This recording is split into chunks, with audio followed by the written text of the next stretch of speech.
All right, Steve, before we get started, we need to talk about something, okay?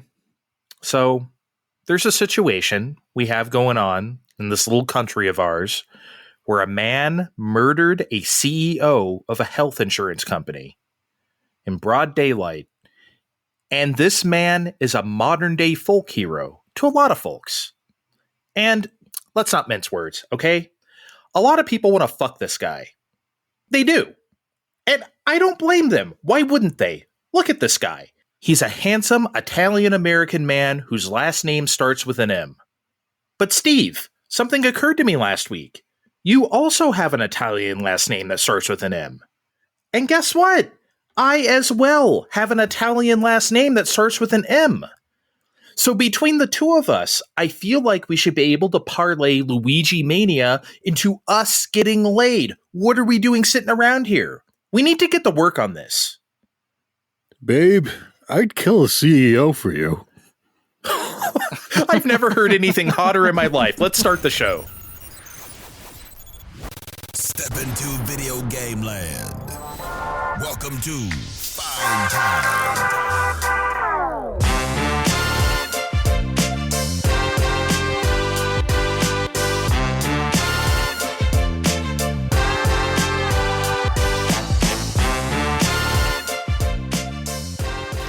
Hello, America. Oh, sorry. Shut up.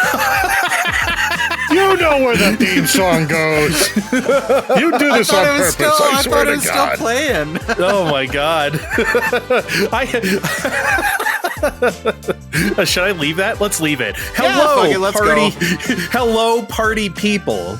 It's your boy Dre, and it is my boy Kevin who rudely interrupted me. Yeah, America for Kevin. How is Luigi Mania going up there? Do people like Luigi up there, or what's going on? Yeah, I think it's definitely a thing through osmosis. I mean, I also don't really leave the house, and most of my social interactions are just through like looking at my phone. So okay, it's a little hard to define exactly how impactful it's been in Canada, but you know. All right, how you feeling out there, Steve, on the island? Oh, well, you know, he is Italian, and we do have a very large Italian-American population, so, you know, it's not like...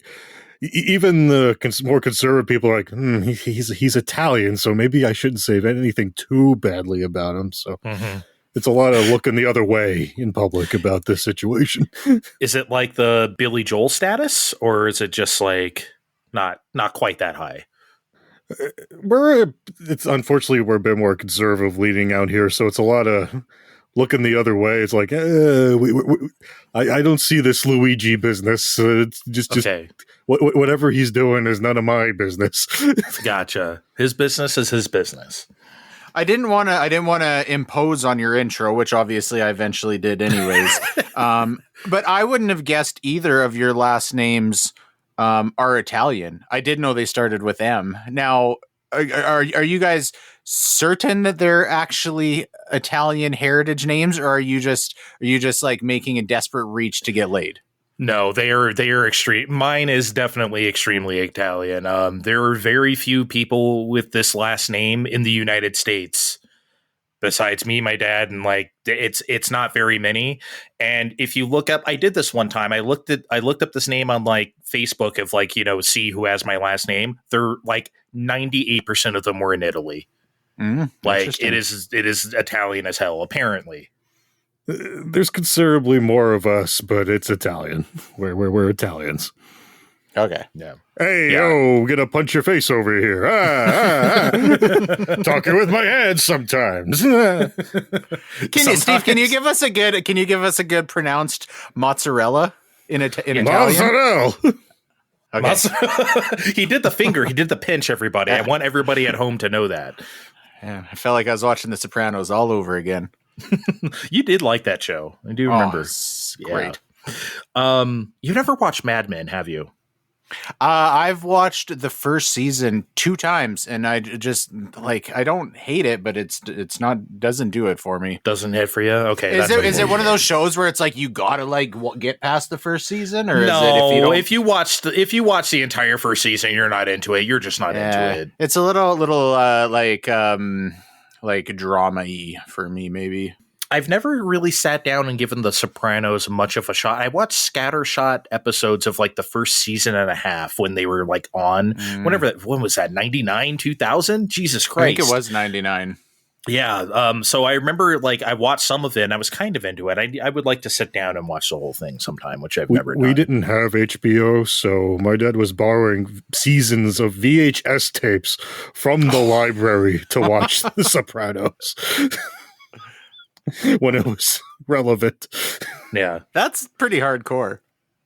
Yeah, it's hardcore. Oh well, I think the reason why I mentioned this is the guy who worked on the last like few seasons of Sopranos was the guy who created Mad Men. I'm pretty sure. Oh, was like the head writer. Yeah, so it's not like crossover necessarily. It's a totally different show, obviously, but like you could see it's kind of cut from the same cloth. He was trying to do a thing. Didn't HBO turn down Mad Men, and that's like a sticking point? Yeah. And that's, I mean, like, I don't want to say Mad Men made AMC. It's probably more Walking Dead. At the same time, like, that show existing gave them this sort of prestige, that allowed for, like, other stuff on AMC. Because, like, who the fuck was watching, like, who turned to AMC to, like, watch something that wasn't, like, a noir film from the 40s, right? So. But Mad Men was before The Walking Dead, is that right? Yes. Mad Men started in, like, 2007. So. Yeah. Okay. So, okay.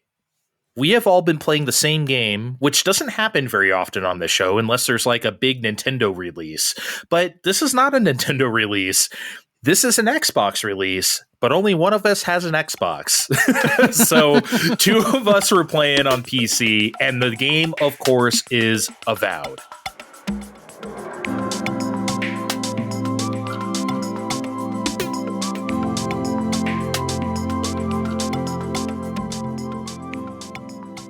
I think this is definitely the first time all 3 of us in history have played a Microsoft game at the same time. For sure. I mean, it has to be. I think this is the first time in Fine Time history Microsoft released a game that all 3 of us needed to play at the same time.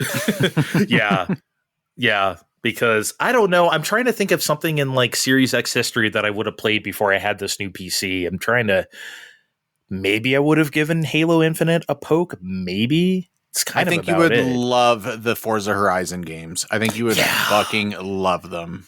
I think I might wait for PS5 since they announced it finally. I don't know why they announced it so years late. That's so weird. But like, I might get that when it comes to PS5 for sure. Yeah, because I've been eyeballing it, because it's on Steam and I see it for like $15 sometimes. I'm like, might wanna.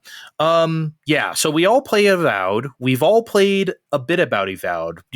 Kevin, you've been looking forward to this in a way that, like, I don't think I've seen you look forward to any Microsoft game in the history of this show, honestly.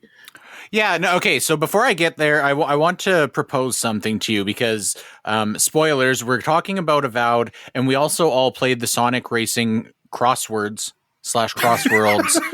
beta. Now, I would like to propose a game to you guys.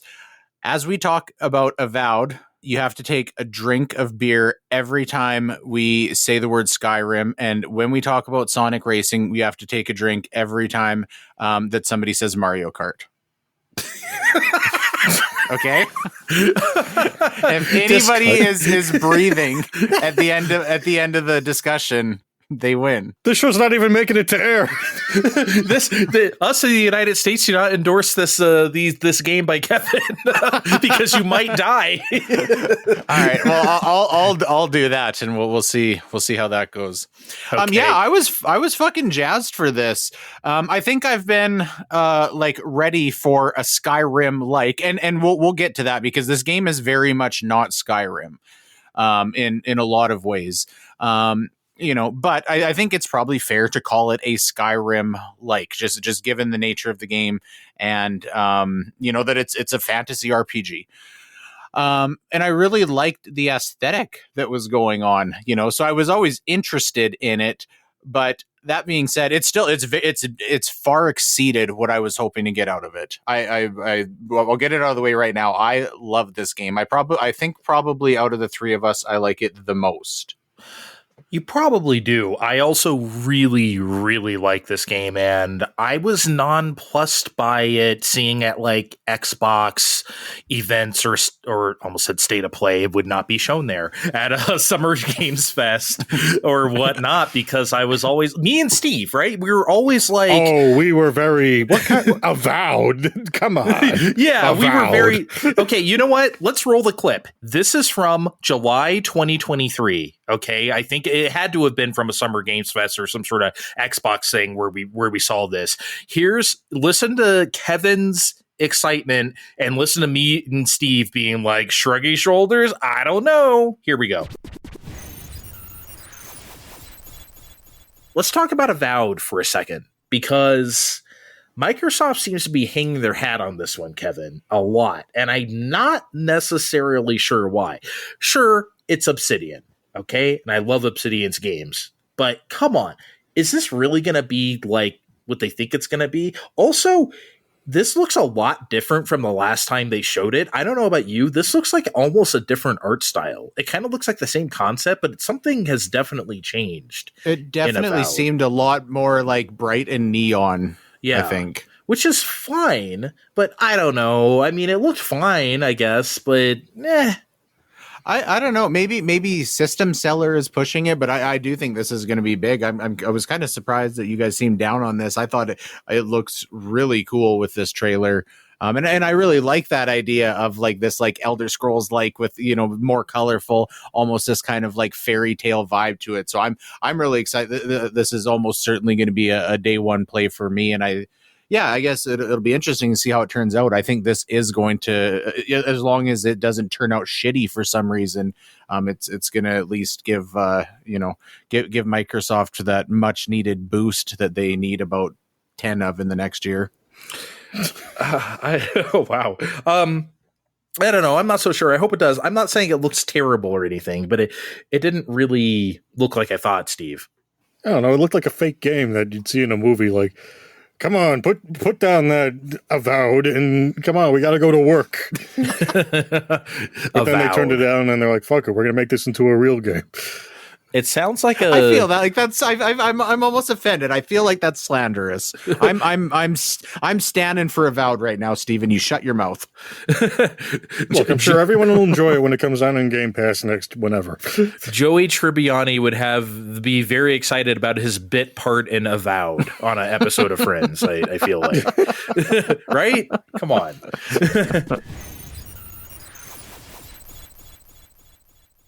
All right, yeah, see, Kevin, being the savior of us all, you were right. Fuck, I was wrong. Well, I don't know if I was wrong. I was just kind of wishy-washy. Fuck, I was wishy-washy. How about that? But fuck, I had sage wisdom. You really did. Steve, I believe you had a time trying to even launch this game because you're new to... Yeah. I don't want to say new to playing games on the computer, however, because you are a person who was alive on planet Earth. However... Like I said in our last show, I did play computer games as a kid, but I'm fairly newly returned to PC gaming, and I'm definitely new to new PC gaming. So I tried launching Avowed early, at like 10 p.m. the night before, local time. And I think I cracked the code on why Xbox isn't in the space it's currently in. Apparently... the day, whatever day your release date is actually at noon Eastern Standard Time and not midnight Eastern Standard Time, as indicated by a big fucking timer on the Xbox app that I was redirected to. Come on, guys. What are you doing? If you want to be stupid and let a half day pass in your home country and the digital marketplace before we can play a game, that's pretty dumb. But you're gleefully drawing my attention to it with a big fucking clock. Come on. We talk about how Nintendo's no fun. At least they release stuff at 9 p.m. Pacific. You know what I mean? I could just load it up and play. Like, come on. Now I'm curious as we talk about it, though. In Japan, what time is 9 p.m. specific? Is it like halfway through the following day in Japan at that time? Yes. So I think what they do is that's the North American time is 12 Eastern, 9 Pacific. Midnight Eastern, I should say. And then like releases in different parts of the world at different times, I think is what Nintendo does. Hey? It doesn't all release at once worldwide. Oh. Yeah. Okay. So they actually get to play it, I was going to blame this on early. perhaps being a regional thing, but maybe my plan was foiled. I'll be another old head here. If I'm going to wait till 12 noon, I mean, I'd go and buy a physical copy, but oh, wait, we don't do that anymore in Xbox Town. No, too bad. And we bought new computers, and we have a free month of Xbox Game Pass. Xbox Game Pass? I don't even know what it's called. PC Game Pass? Oh, well, why don't we roll into that? Okay. Because of my bamboozlement... I have less time logged into this game, about 24 and a half hours, according to the Xbox app. So it's a lot of time. Yeah, in the end. And almost none of it was on my computer because this was a double I was wrong because in the end, I'm like, man, Kevin ended up spurring me on. I'm like, okay, I'll get Game Pass Ultimate. I could stream on that thing when I have some free time. And it was a fairly painless process. So like, yeah, we'll just roll your subscription into this. And then by doing that, they just like took 2 weeks off of the thing. And like, oh, you can load it onto Xbox and you got more games and you can stream shit now. I'm like, this isn't bad. And neither is the cloud gaming part of it. I'm like, this is okay. It doesn't look as nice as it does on the computer, but it works. I got a lot of Avowed time in. Well, does Game Pass have a chance of sticking around for Steve post Avowed? For $20 a month, it just may if it keeps performing like this. Ooh, that's juicy. So here's what I want to know. I got Game Pass Ultimate for 1 month free with my computer. You only got Basic Bitch PC Game Pass. I got 3 months of Basic Bitch Game Pass. Oh, I got 1 month of Ultimate. Okay, see, I would have just taken the Game Pass. I don't need the streaming or whatever. Damn. I got 3 months of Basic Bitch Game Pass, which I turned into almost 3 months of Ultimate. Well, with my computer, I also got 6 months of Ubisoft Classics or whatever on the Ubisoft app. I did not get that. I got a free Assassin's Creed Shadows. I can play Ass Creed Shadows if I feel like it. I have no idea what I'm going to do with that. I may as well just play it since I have it, right? I may as well poke at it, but the game isn't out yet. I'm sure they made this deal with Intel months and months ago when it was supposed to come out last October, but now I have it and I'm just waiting for it to come out. So look forward to Andre reviewing a Rayman game every big deal for the next 6 months. I still to this day don't know which one came out first, Origins or what's the other one? The ones that came out. Yeah, the ones that came out like 10 years ago. I still don't know which is which because they look exactly the same. I don't think I do either. I want to say Origins came out first. You would like to think so because the name, right? But I actually don't know. Is it just the name playing tricks on me? Yes. Okay, I played about 30 hours. And Kevin, how long did you play? I have played a little over 26 hours. However, I'm also a fucking cheater, and I did pay for the premium edition to play 5 days earlier than you guys, and I'm embarrassed to admit that, but I did. Well, you're a family man. You got stuff going on, right? So yeah, there's only so many hours in a day. Do they give you any other goodies other than early access? I think there's like a digital art book and some skins, all stuff that I haven't even looked at. I had finished another game like the day that it was coming out. So it just, the stars aligned and it was time. I'm really asking just because every time I log into the Xbox app, it's like, it's nice that you're playing Avowed included on your Game Pass, but if you give us another $25, you can play the digital deluxe edition. He keeps yelling at me too, and I'm like, dog, I would have just bought it on Steam if I really wanted to do this, Okay, let's talk about our characters before we get deep into Avowed land, the living lands, shall we say.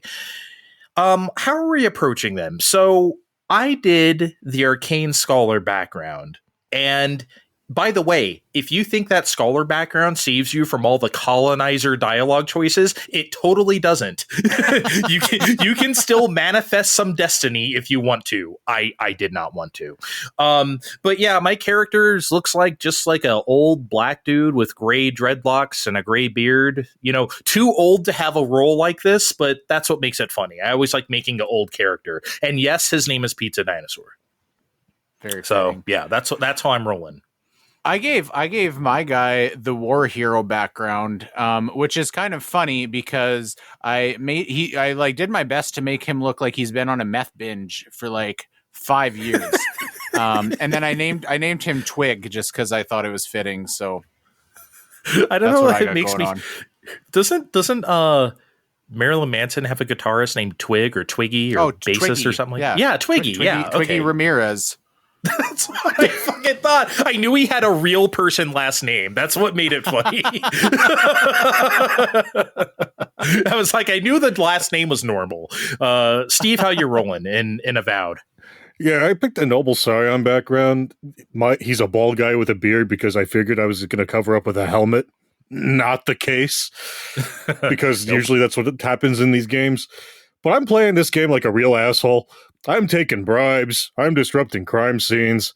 I'm only helping you out if it's on my way to the next objective because I wanted to see as much of this game before we get to this show here. And oddly enough, you are playing this game as a corrupt asshole. Like the Scion specific choices are very self-serving. Like, well, whatever the Emperor doesn't know won't hurt him. And certain characters, the ones that are Scion specific, are very, hey, that's a nice outfit you got on. They make those in men's sizes, and so on and so forth. I'm very much playing this game like an asshole who's just trying to, solve the problem. Maybe, sort of, kind of. Hey, we'll see. Hey, it got done, right? That's kind of what I do in Fallout. I just kind of sometimes do the quickest thing. If it's quicker just to kill them, I don't care if it's good or bad. I mean, I can just kill you right now and get away. If I feel like I can reasonably get away with it, sure, I'll just kill you. Or, I don't know. I did do this one mission the other night where, like, I was sent to rescue this guy and, like, his attitude just sucked. So I killed him because I didn't like him. And then I went back to the quest giver and told her that I could not find, he was not there. I did not see him. I had no idea. I don't know. And then I got rewarded. Well, the other night I was just walking outside town and I was assaulted by 2 bandits, and one of them really didn't want to be there. And he was all, and I was able to goad him into basically like, look, you don't want to, you're not really a bandit, are you? And after a few rounds of that, like, you know what? I'm not. And then he just nopes out into an NPC. He just walks away and leaving the other one to be like, look, I guess I'm just wailing on you with my other 2 guys. Like, like, okay, well, I gave you a chance to walk away. Like, bye. You ever have that happen to you in a Fallout? Sometimes you're in a gunfight, someone gets low health, and they're just like, I'm out of here. And they just like run. It's like, bye, bitch. It's like, okay, I guess, whatever. That doesn't really happen in Avowed because they're mostly creatures and not people that you're fighting. But okay, let's talk about I'm sure we're going to talk combat in short order here, but let's talk about how we're approaching combat because I think that's also important. I went full wizard. Full ass magic. So, like, typically in these types of games, I go melee. Even in games where it's predominantly guns, like Fallout is all about the guns, right? I'll still find myself a sword or the biggest hammer I can find or something ridiculously heavy swinging, put on the largest, biggest, bulkiest armor I can possibly find and just go at it that way because I think it's fun, right? But no, in Avowed, they let you try everything on what we can only call Tutorial Island. And when I got the spell book, I was like, oh, fuck yeah, this is what I'm doing. Absolutely, 100%. I'm slightly minoring in bow and arrow, though, so I've been taking some of those, like, attacking from distance perks. But for the most part, I'm putting it all in the wizard and I'm going full magic. So what are you doing, Kevin? I started out with melee. Usually I would play a game like this, melee, and then like splash some magic. But as soon as I experienced the joy of guns, that is my class. The class is guns. I love shooting the guns in this game. Gunsmith, gun nut. I feel like, yeah, it's not a perk in Fallout, gun nut. I feel like it's a thing. Yeah, something like that. Steve, are you also using guns? What are you? Yeah, Andre, they don't cover everything on Tutorial Island because I cleared Tutorial Island, then I saved and I came back to it later, but not before Kevin pops into the chat going, "Hey, you guys tried the guns yet?" And I'm like, "Guns?" He's like, "Yeah, guns." I'm like, I'm going to fire a gun as soon as I can get one. And it turns out that it's not locked behind some kind of quest or nothing. They're just selling them right there on the docks. You to go and try. I'm like, "Yeah, here's my gun." And then, oh, this is great. We're going to just sell my bow and arrow, and we're going to just carry around guns as my secondary weapon now. You sold the bow and arrow? Friendship ended with bow and arrow? Friendship ended with bow and arrow. I'm a gunner now. I guess I'm technically a ranger with where I'm putting points, but I'm wearing beefier armor too. I got sword and shield going for close range and the rifle for long. Steve and I are starting the Avowed NRA. I know. I was going to say you could just buy guns at the dock, just like America, baby. I mean, God, it's very true to life. Yeah, I slightly lied. I forgot I put one perk into another thing. Like one of I forget what it was, Ranger or the other one, where it's like in the level 1 section, there's like 20% more health. I was like, yeah, give me that. I'll take that. I could always use that no matter what class I'm using. So I did take that from one of the other trees, but other than that, all the points are in Wizard. Which is to say, as we've been talking here, you don't have to make any commitment to any class or skill tree or anything. You can mix and match at your leisure to make the character you want with the skills you really want. And I know that sounds like kind of a basic thing to say, but honestly, Kevin, I don't think a whole lot of games have stuff like this. You kind of have to commit, But in this game, you don't really have to. No, yeah, I totally agree. And it doesn't, okay, so I was probably maybe 10, 12 hours in before I learned about the joy of guns. And I didn't have to spend the money to reset my skill tree. It was fair, not, quote unquote skill tree. It was fairly organic just to start dumping points into making the guns better. And it didn't feel like it was restricted build at any point. The guns feel as good as you could want them to feel after leveling up and focusing on that for a little bit. I did get a kind of a baller unique gun early on, and I did like firing it, but I haven't really fucked with guns too much. Maybe if I find a gun that I really like, I will also friendship ended with bow and arrow. But yeah, I hasn't really hit for me yet. But the gun chooses the Avowed. Was it a pistol or a rifle that you were using? It was a pistol. Okay, you gotta get in on the rifle train. Okay, I'll try. Is there how different do they get? Is there a shotgun type or? The one I'm using and have been using for a very long time. I picked that one up when I was at the point when I was playing fine quality items. And I've upgraded it 2 tiers into, what is it? Exceptional is the second from the last quality. I believe so. Yeah. So I've got it on, I think tier 2 of exceptional. And it feels fairly similar to a shotgun. It's not super fast to reload. You got to do the musket rod fucking thing, but it definitely feels like it's got a real, I can one shot kill most enemies. Wow. If I get a headshot. Yeah. Damn. Okay. Yeah, see, aiming like that. I don't know. Maybe I dare not play a game like this keyboard and mouse. I am just not equipped, but that would probably help in the headshot department if I did. Well, there's also a perk where you can slow time when you're doing the power shot with the gun. So if you hold the right trigger and then it'll slow time by you can go from 25 to 50 to 75% slower time and then just release it to let the shot go, which feels really fucking good. That is where a chunk of my points went. 2 of my points are in the slow time thing. It is great.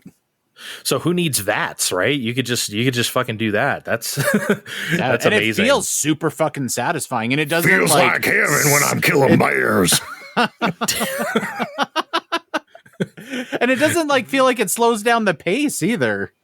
Yeah, it really, I gotta try. I know there's a thing like that for bows as well, or maybe it's just all ranged weapons. You get that perk. I have no idea, but like, yeah, that sounds cool. I like a little bullet time, if you will.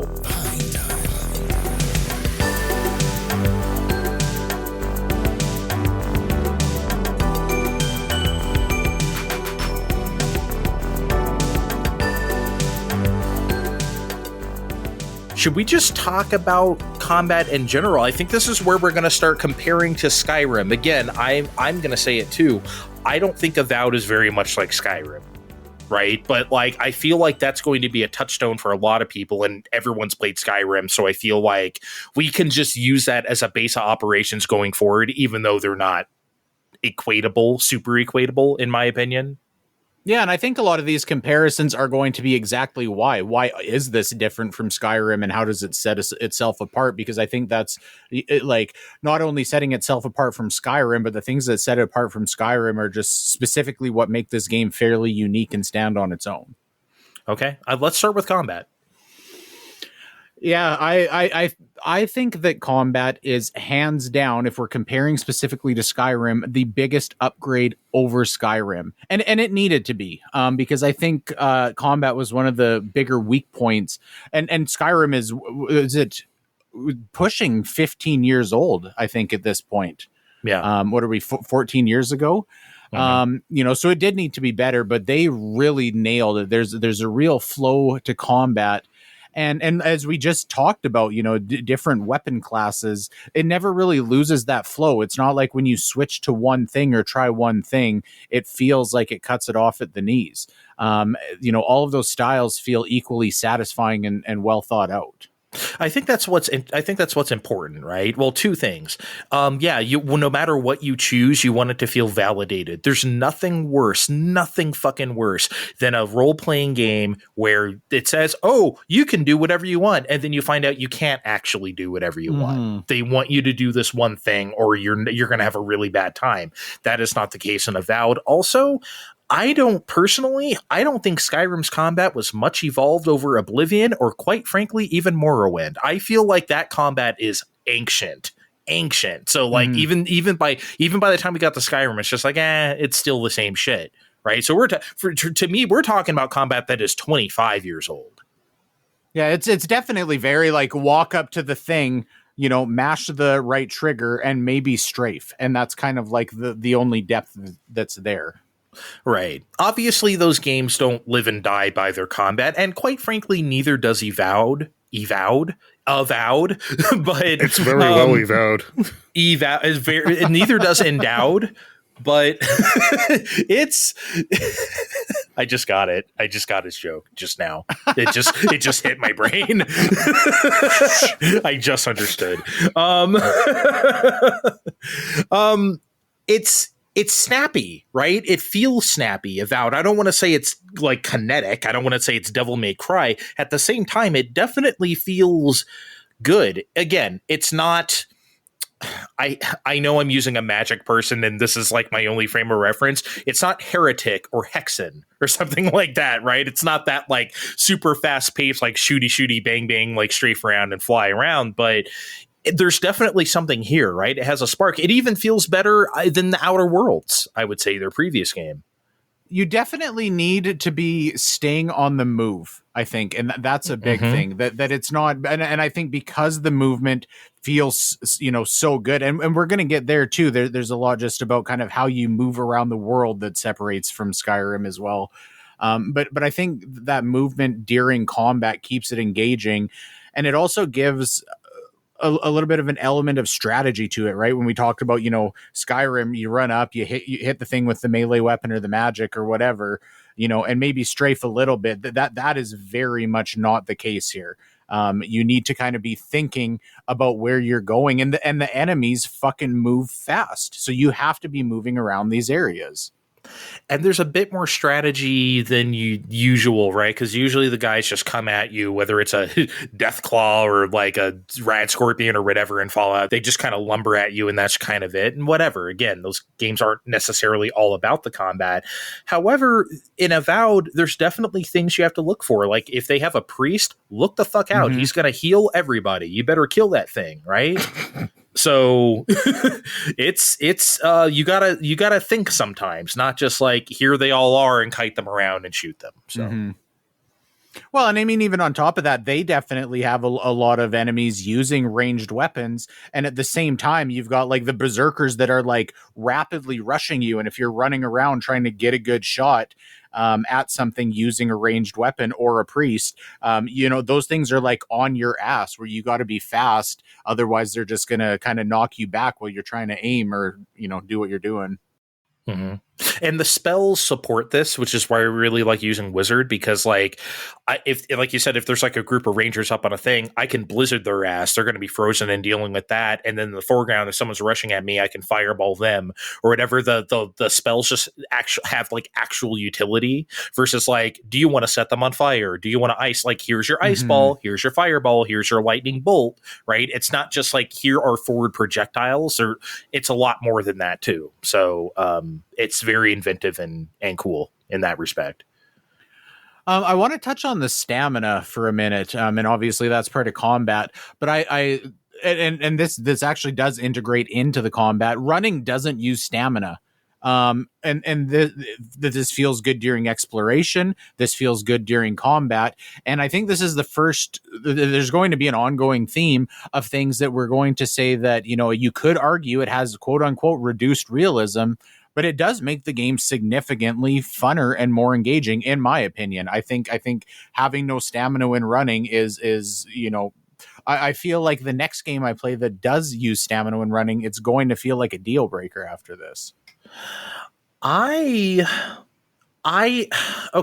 think this is great. I have complicated feelings about this, sort of, about a lot of the systems in this game, which we'll get to some other like stuff later about this, of like quote unquote quality of life stuff, which I kind of generally push back on this stuff sometimes, right?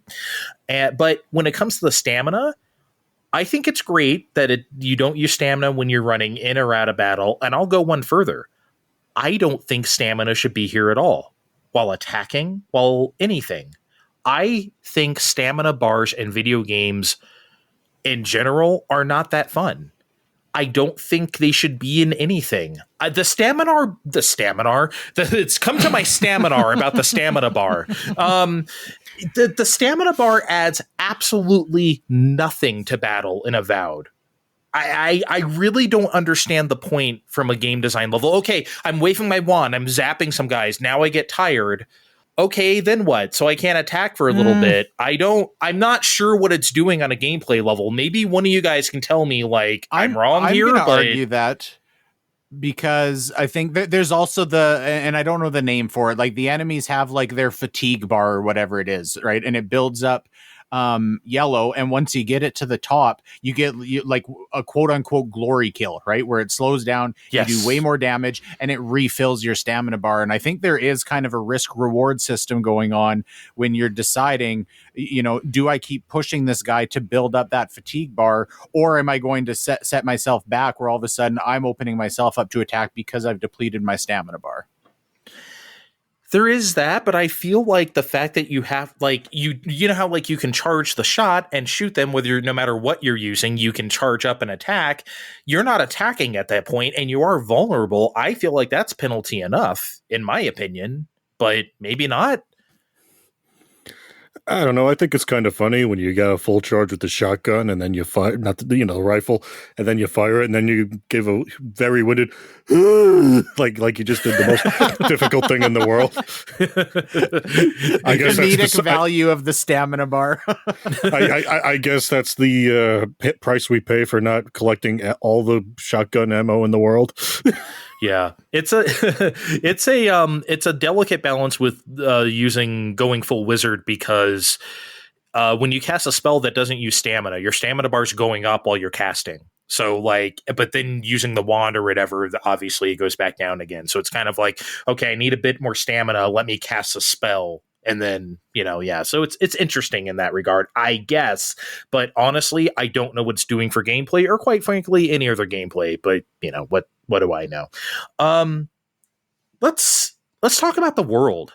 We have to talk about the world of Avowed. This was the thing I was the most apprehensive about going into this. I just was not sold on the way it looked and like the weird neon colors and everything. And you were. So you want to kick us off? What do you whether it's graphics? I was going to say graphics on PlayStation, graphics on Xbox Series X or your personal computer, or which doesn't have the same ring to it, or wherever you want to start, Kevin. Yeah, I mean, I think, okay, if we want to go as far as aesthetics and art design and graphics, this game is a fucking looker. It looks great. And actually, I think when we're talking about aesthetics, we need to tie that conversation into also talking about the fact that there are multiple smaller areas that you can travel between in here. This isn't one super large open world. And I think that's what I was the most hesitant about, because I knew that going in. And I think it turns out that there's a lot of upsides to that. And I think aesthetically, it was one of the biggest ones, because so I'm near the end of the third map, and each of these maps feels very, very separate and distinct. And I actually specifically felt like as you go from each one, though they are all very good, they get progressively better and better and better each time you move. And I think obviously, if you have one large open world, there's going to be a variance between these areas, but it feels like decidedly less homogenous than one large open world where you go between different biomes. And I think they've really done a lot. It's not like the neon is quite often throughout there, but it's not like it's just like glowing mushrooms in every one of these areas. They really have their own specific world building that kind of utilizes that color within each of these areas. I completely agree 100%. And so I know you haven't played Outer Worlds, right? Not even a little bit, or I did play the Outer Worlds a very little bit, and actually I restarted it the other night and got a couple hours in because of this. But right, so maybe I don't know if in a couple hours you would have seen this in Outer Worlds, but that game is also individual maps as well. Because you're going from here to there. I don't know I don't remember now if you're going to different planets or if you're just going to different areas of the big same planet or whatever. But Outer Worlds also is separate maps, not one giant interconnected map. And people had misgivings about that too, myself included. But I don't think it's necessarily a good comparison to Avowed, because the areas in Outer Worlds are much, much smaller. They're really small comparatively. And so, yeah, Avowed isn't exactly continuous, and any individual map is not as big as a Fallout 4 or a Tears of the Kingdom, right? But it doesn't feel restricted. It doesn't feel nearly as restricted as Outer Worlds. But that's not a diss on Outer Worlds. Outer Worlds needs to feel restrictive. That's kind of the game it is. So it's fine that it's that way. So correct me if I'm wrong. I feel like this is the first major open world game in Unreal Engine 5. Is it? Because I cannot think of anything else because even Rebirth is Unreal 4. I'm trying to think of something else. I'll uneasily nod in agreement. Yeah. Okay. Thank you, Steve from Digital Foundry. Yes, our first in Unreal 5. But I bring that up because, look, obviously we were impressed with Unreal Engine 5 at the beginning of this generation with the Matrix demo and other demos, right? But you can't make a whole game look like that, right? That's just a graphics demo. Now that we have a fully realized open world game in Unreal Engine 5, I think I'm super impressed. This is crazy good looking. And think about all the stuff that we used to see in games like this, like all the bad textures and all the shitty geometry. Oh, they didn't really get to polish up this part because it's impossible because the world's so big. I think these individual maps allow them to craft stuff that is a lot more interesting versus this has to be one gigantic world, which also will be a lot more taxing on everyone's hardware. This game is already a pretty heavy game, right? So yeah, I just think the way to leverage this new engine, and we're finally seeing a fully realized Unreal Engine 5 open world game, is kind of great. Yeah, and I think it's important to note when you're talking about them having the ability to craft things in these areas. This isn't like just separate and distinct by area. There's numerous like one-off things that you will see that are like really cool and really impressive.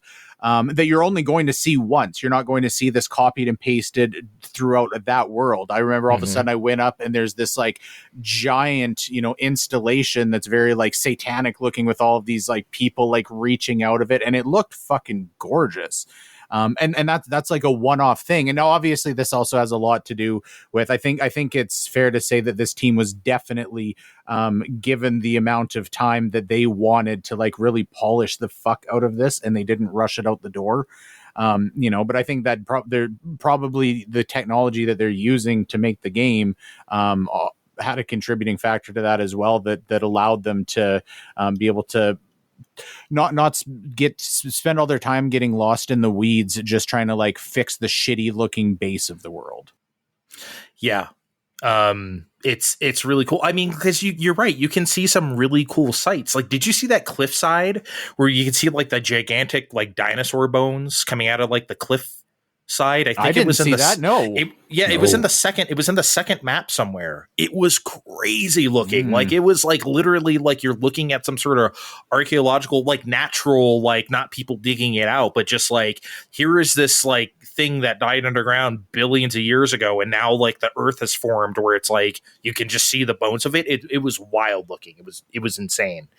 I mean, the thing is, it's great to see stuff like that, like the size and scale. And also, it's just great to see all this like pastel color and like cool structures in a game like this compared to like the castles and villages of like medieval, which like quite frankly, you're never going to get me with that kind of art style. You're never going to get my attention looking like Skyrim or Dark Souls. You can get me with the gameplay, and that's why I like Skyrim, but not because of the way it looks, right? So, and Avowed does not really have that problem at all. So I did appreciate that, even though I did not appreciate that in its initial showings. Like because overall, this comes off a lot better while playing it than any trailer or presentation showed me, because like it feels like a mash of things that should not work together, but they do. Like, for instance, I think the hairstyles look very modern, right? Those look like very today. And like, but they don't like, they're not very medieval at all. And like the flora and fauna around almost looks kind of alien, like all the plants and like all the weird shit you can see, but also somehow like befitting of like, I mean, you're playing a person called a Godborn who has like mushrooms and mycology growing out of their face, right? So I think like all bets are off at that point. And because you look that way, I don't know, I think that feeds back into the world somehow. I know that might sound kind of strange, but I just think it all works. All the points connect to each other. It's cohesive. Yeah, cohesive for sure. Fine time.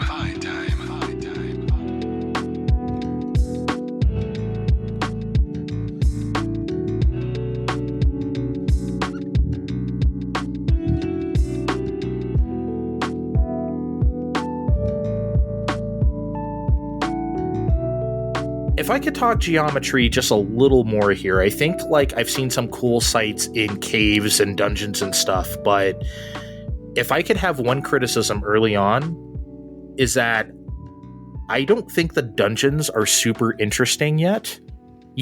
I feel like they could be later on, but I've done very few like interior spaces that I think are like super cool.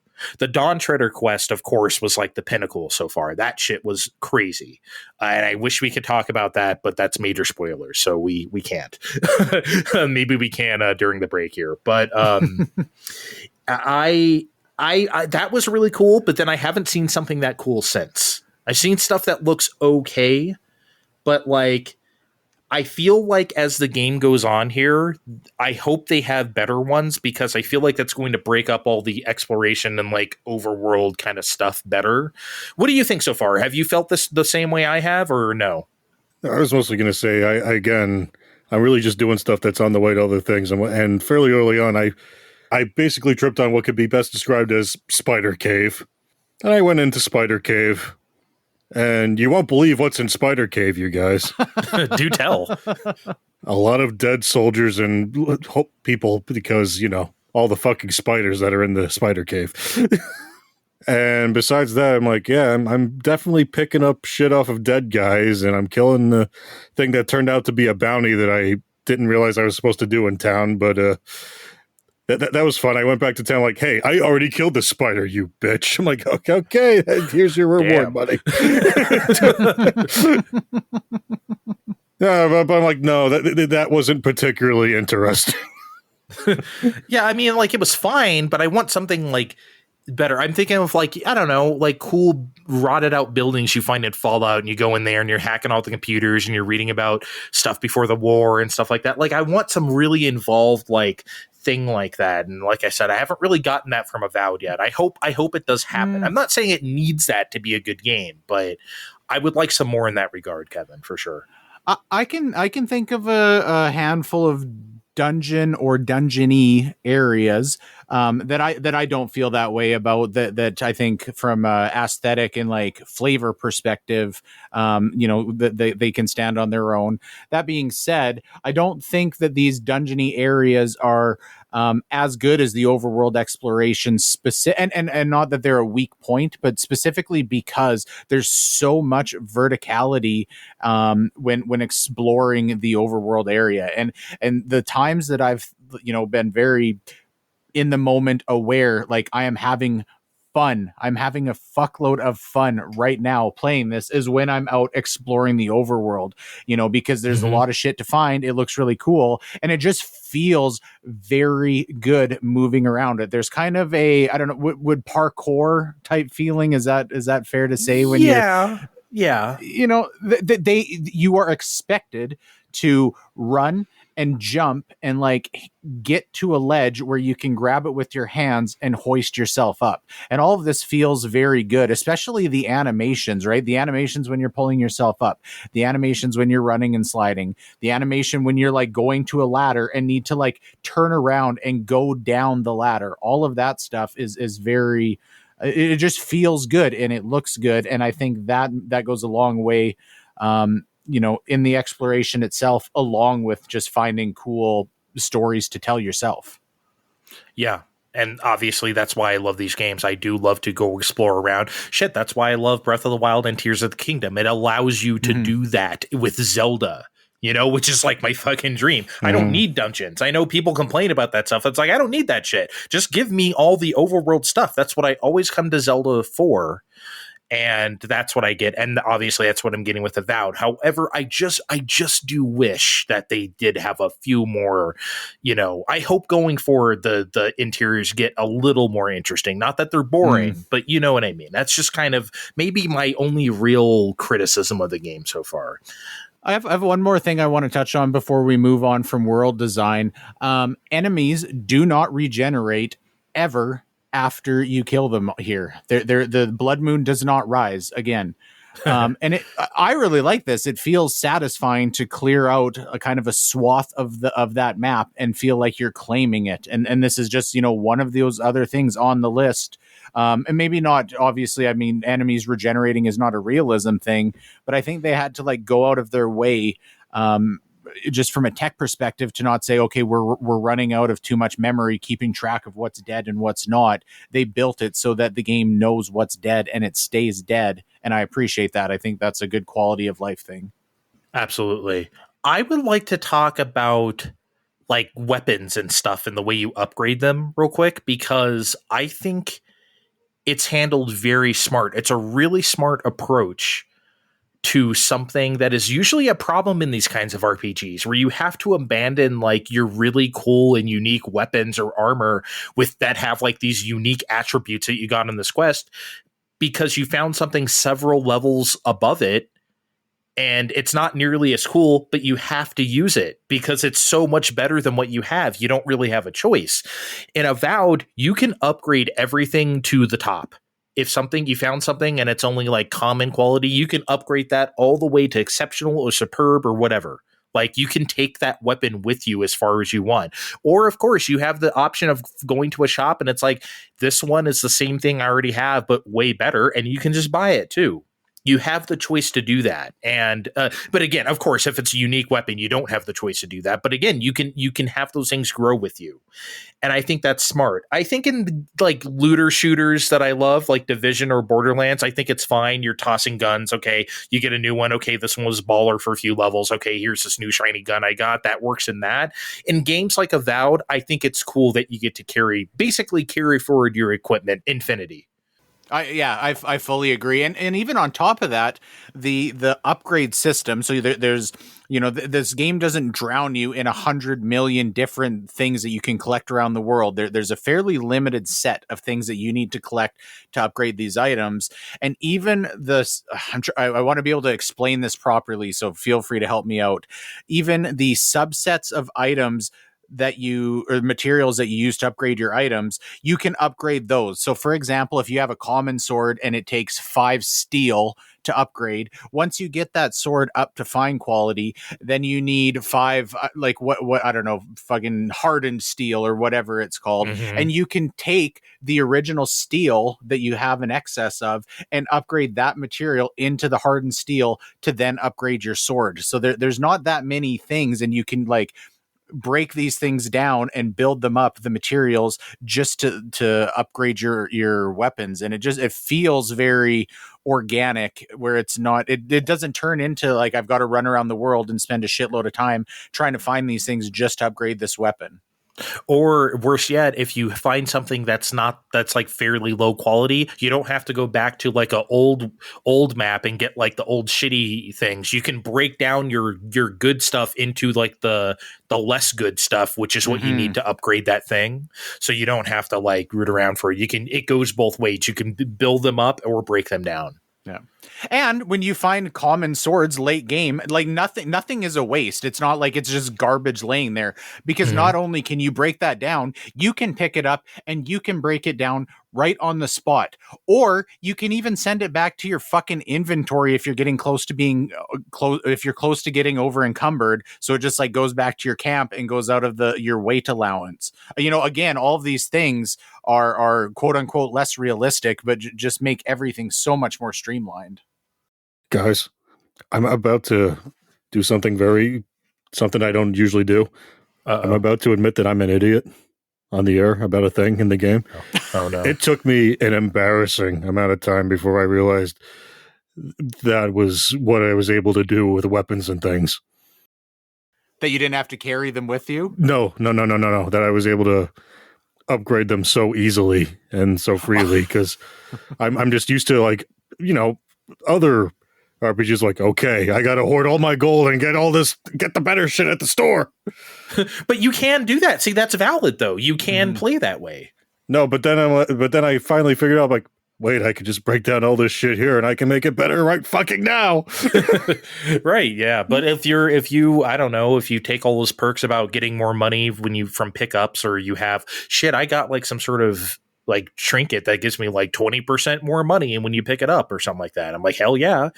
So if you have a lot of money, you can do that too. But of course you'd have to find a merchant, and of course that doesn't account for unique items. So yeah, but that's not a completely bad way to play. I'm trying to save your face here. I don't know why. I think it is worth noting you do need, whether you buy it or you upgrade it, you do need the better shit. And the game makes that very clear very early on, where they're telling you like, hey, you need to go upgrade this. You're going to see skulls beside the names of the enemies. If your equipment isn't at a good enough level, and like in the early game, that was probably the like most stuck I got on that game before I realized like I really need to take the equipment upgrading seriously, because on the main quest, like I was getting severely fucked up. And then as soon as you walk away, get the better shit, it lets you know this is a very important part of the game. Yeah, there was some boss on map 2 that was really fucking me up, and I was just like, I need to go do something about this. And I got a better one, and I got just slightly better armor, and I wouldn't say I whooped their ass, but I definitely had a much easier time, and I did beat them. Which is like, maybe just briefly talk about the difficulty of the game. I feel like it's fairly uneven, but I feel like that's an impossible problem to solve in an open world game. Since we're like the three of us are playing three fairly different ways, right? I bet there's stuff I nuked using magic that was like you guys had trouble with guns and vice versa. Right. So there's always going to be bad matchups depending on how you play. So I guess it's kind of expected, but I never hit any things where I'm like, oh man, I just can't fucking beat this or something like that. I always knew there was a solution. Okay, I feel a little less bad now because going back to Spider Cave, no big fucking deal. Me and Kai, we were beating the shit out of all them spiders. Okay, great. We made it out of the cave. Lots of experience for our trouble. One of the other bounties, I forget his name, something was red. He has a fire knife and a whole lot of fucking goons that just keep coming at you. I'm trying it all kinds of ways. I'm trying to pop off one guy from a distance, or I'm trying to sneak up behind another guy to start the thing going. No matter what I'm doing, I'm just getting fucking killed by the end of this fucking encounter because after you kill a certain amount of guys or after you kill him, more of these fucking guys, friends of his, just pop in and start killing you. And I don't have enough healing to deal with that at this time. I'm like, okay, you know what? After an hour of this, nah, it's okay. I didn't come here to deal with Red Brand or whatever. I came here to take bribes from the back streets of town here. We're moving away. You really are a bad person, huh? Jesus Christ. I shouldn't send you to do anything. They definitely shouldn't have sent me to the Living Lands to deal with whatever this is. Well, your unseen king of a dad just sent you his godborn son to just be like, hey, go out there and do something about that, huh?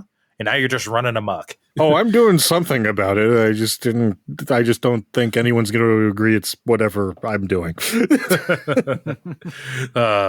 Okay. I have a little bit of let me soapbox for a second, okay? Please, everybody. I've never done that on Fine Time before, okay? I've never got on my high horse and said anything. This is the first time for everything. So here's what I want to say, and this is my favorite thing about Avowed.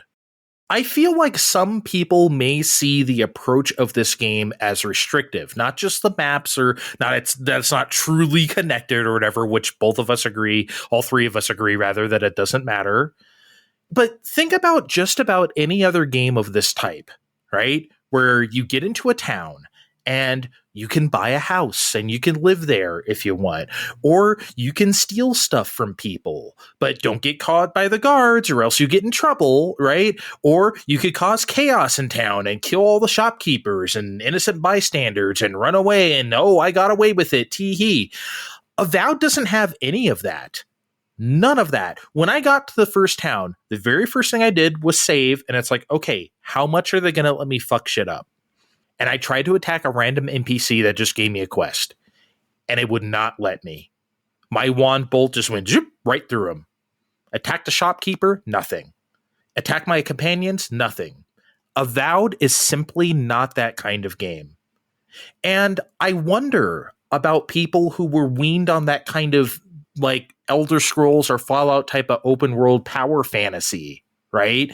May feel like Avowed is like tame in comparison, but I personally do not care about stuff like that in open world games outside of just like a little mischievous, hey, what if I stuck a grenade in this guy's pocket and he blew up, and then I reload my save, a little bit of fun for 15 seconds. But that's it. I don't miss it at all. And I don't think most people will either. I feel like it's an outdated and practically juvenile idea of what quote unquote reality is in an open world game. And I'm sure Elder Scrolls 6 will come along and have all the stuff I just talked about, and that's fine. I'm not saying that stuff is bad, but by the time that game comes out, it's going to damn near feel like a throwback. That's it. Rant over. I completely agree. I've talked before about my frustrations with crafting being shoehorned into fucking everything. Not everything needs crafting. And so many of these things are applicable in the same way.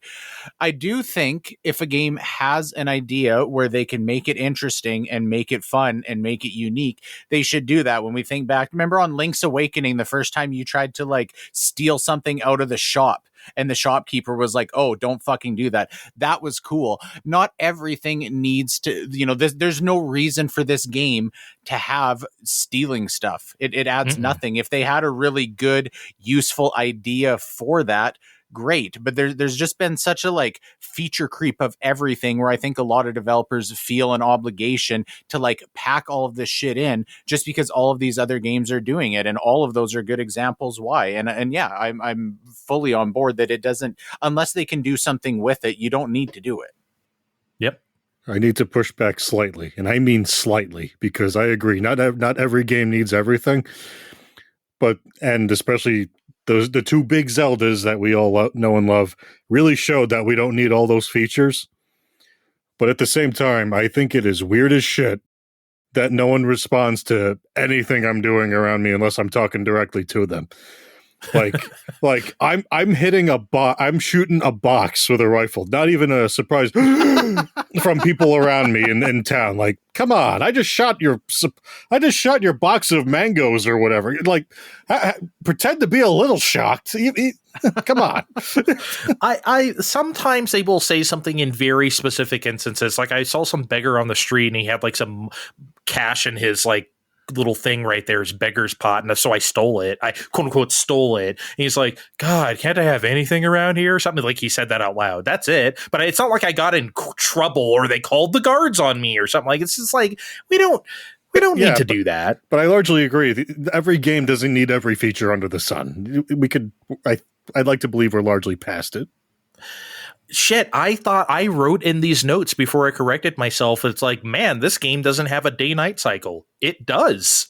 It's just very, very, very long. It's just a day-night cycle.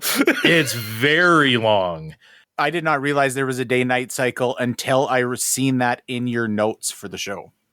Yeah, I almost wrote there's none, and then I corrected, oh, it's super long. But yeah, it's a lot. Because here's the thing, if you go into camp, you see it's night all of a sudden, then you leave and it's day. If you camp frequently, you'll never see it.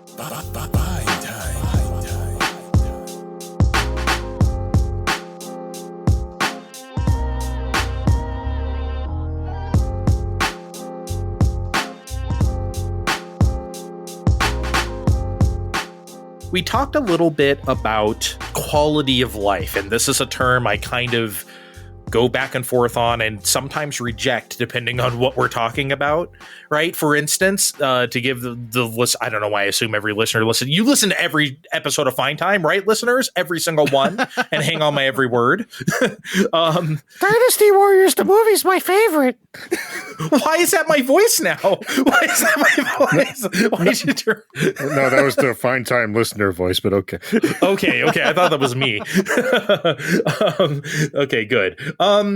So to give a example, I really dislike when people call the stuff in re-releases of RPGs. You can buy Final Fantasy IX right now on digital marketplaces. You can make the battles 4x speed, or you can kill everyone in one hit. There's a little menu.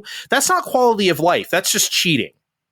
Okay? Those are cheats. You can cheat all you want. I'm not looking down on cheating, but call it what it is, please.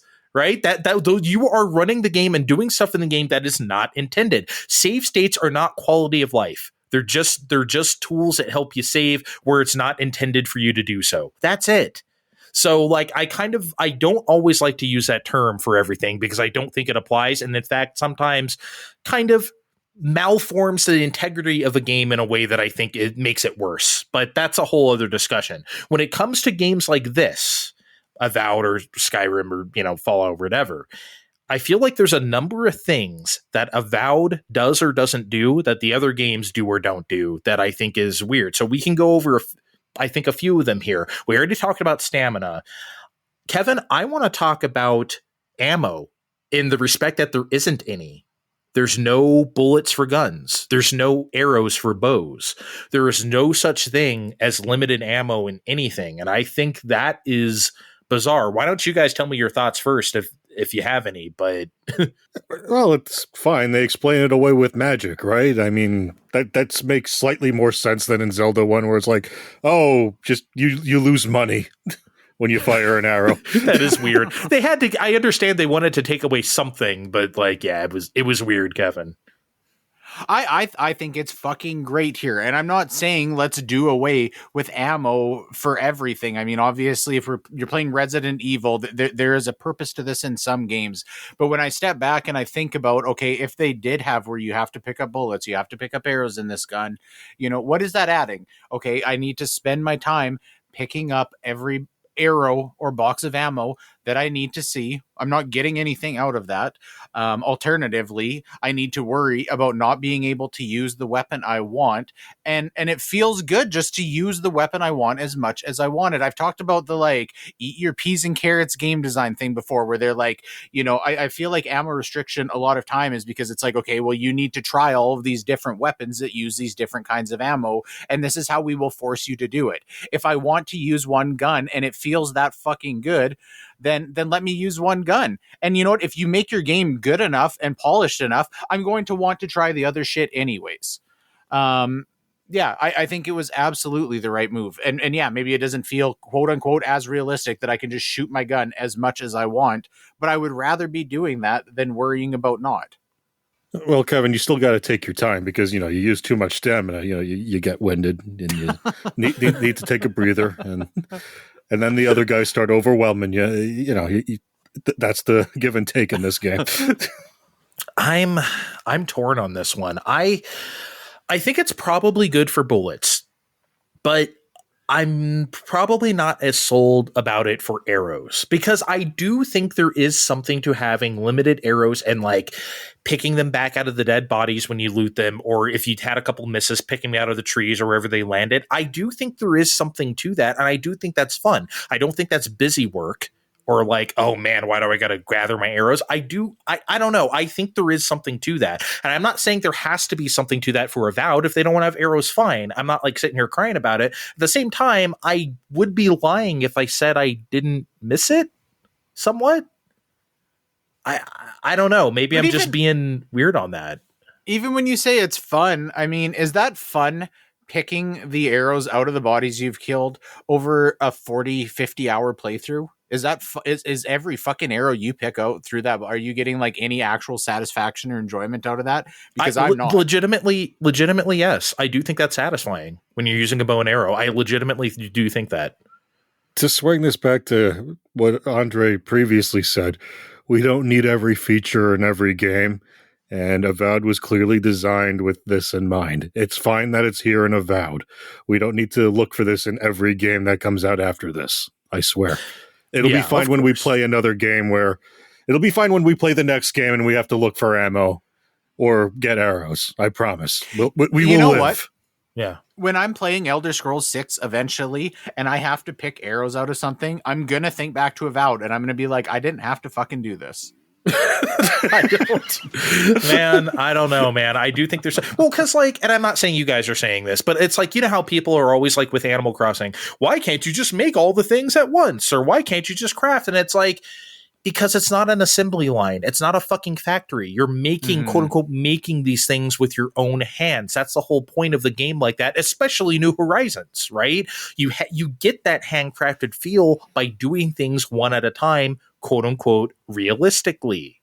And that's the whole point of it. It's the same thing of people say, oh, you got to still stay at the end in a JRPG. You have to go to town and go to bed and pay some stupid 50 gold when I have 1,000,000 gold. And it's maybe think about the reasons why they're making you do that, huh? It's there's a reason why, but whatever. I digress.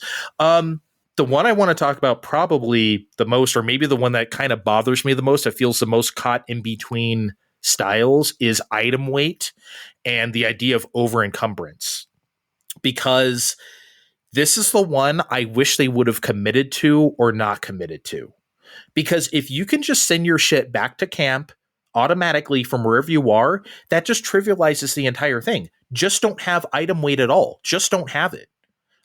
I get why they didn't really want to make encumbrance a thing, especially since, Fallout is a survival game, right? You're surviving out there in the post-apocalypse. You can only carry so much, and you can only you can only carry these weapons with you. You only have bullets for this. I get it. That makes sense in a game like that.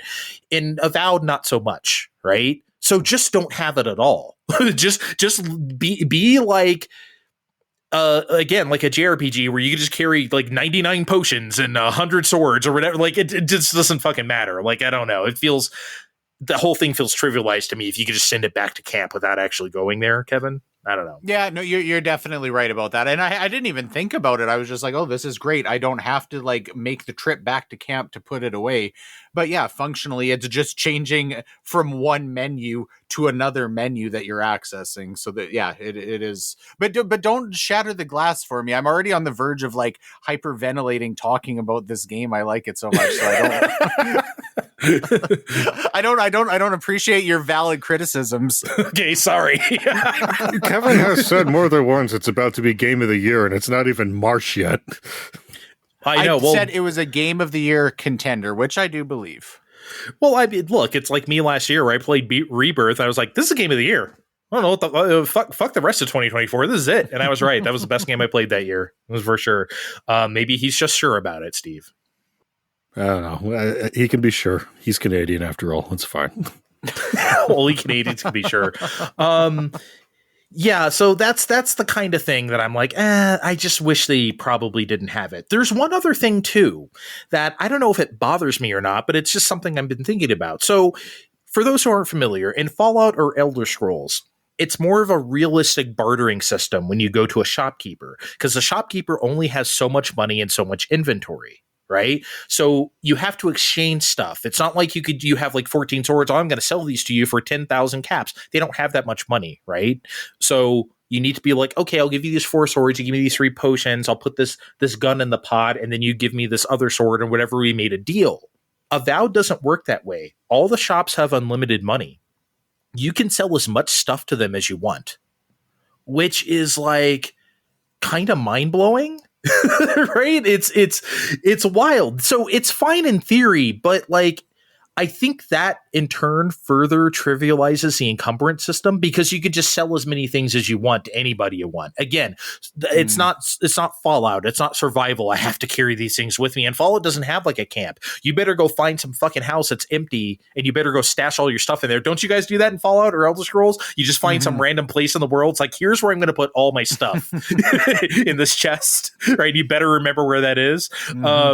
Yeah. So obviously Avowed doesn't have that because they have a quote unquote real camp, but I don't know. Did you think about that? I know, Kevin, you've played other games, like especially Fallout. Did you think about the fact that shops have unlimited money now, or? I did not realize it until you brought it up, because I have not interfaced with the shops barely at all. Once in a while, if I'm in town, I'll be like, I'll stop, I'll buy lockpicks, and I'll buy your health potions. And that is literally, I bought Adra one time in the early game to upgrade a weapon. Other than that, nothing, because I've only been like finding my weapons and upgrading them. You know, I don't know, maybe just because I find it more interesting than going and seeing what the shops have. But I bought 0 weapons or armor from shops, period.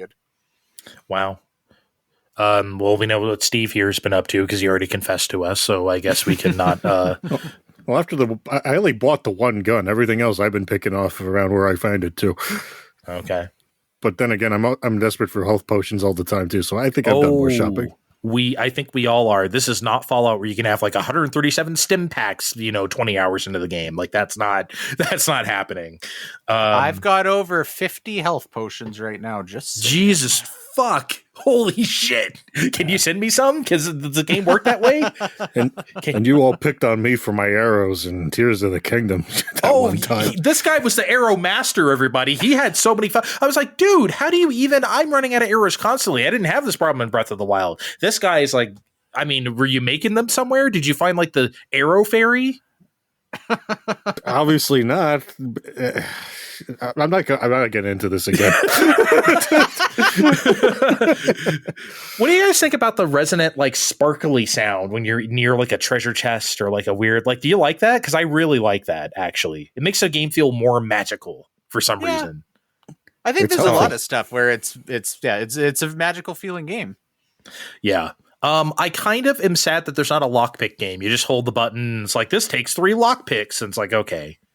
I kind of like twisting around a lockpick in those kind of games, but maybe that's just me. That's fine. Yeah.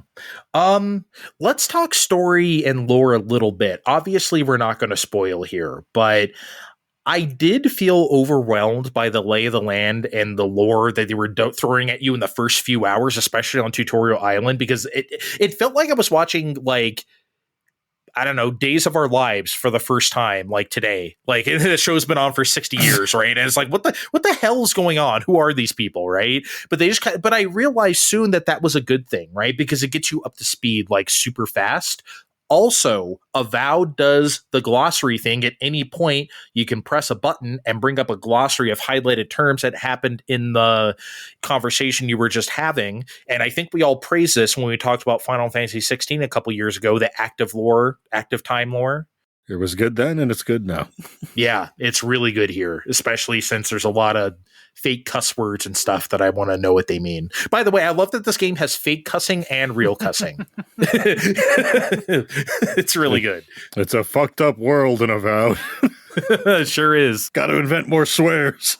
You have to invent more to see how fucked up this is. Are you guys into the lore of this game? Kevin, are you hella getting into, like, all these, like, different, like, races and, like, all these, I'm into the overarching story. I really appreciate that this feels like there is an established world. There is obviously plenty of lore behind it, right? All this is like the same world as the Pillars of Eternity world, and it makes it easier to, like, buy into the story. But that being said, I do feel like a lot of, the dialogue in this game gets overly verbose. So I am at the point where, I'm scanning through what they're saying unless I'm really invested, and, I'm getting the gist of it, but I'm not listening to them read aloud every single line because it's getting to be a little bit much. So I don't think the story and lore is the selling point here for me, but I do appreciate that there's definitely a lot of depth there. Yeah, I think you're right. And I think they don't expect you to care that much. You know what I mean? I think they expect you. It's like, okay, you can listen to this if you want to or not. Because, that's obviously a lot of the dialogue choices where it's like, if they're telling you about a quest, you can ask more about it. Or you can just say, hey, okay, tell me where it is and go do it. Mm-hmm. Right? So you can kind of choose your own adventure there.